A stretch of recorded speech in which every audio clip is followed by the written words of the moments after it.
Hello, everyone. If your text in Word looks like this, with increased spacing between words, this is caused by justified alignment. When you use justify, Word tries to align both margins. To do that, it stretches the spaces between words. And if a line doesn't have enough words, those spaces become noticeably larger. So the alignment itself is not the problem, it just needs a small adjustment.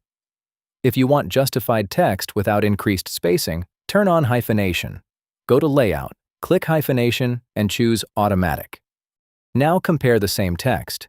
Without hyphenation, spacing is stretched. With hyphenation, Word splits words when needed, so the spacing stays consistent.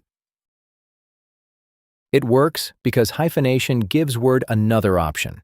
Instead of stretching spaces, it can break words across lines. That results in more balanced text.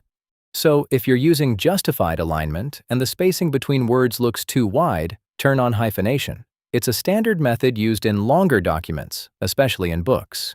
And that's it. If this helped, let me know in the comments. Thank you for watching, please subscribe, and see you next time.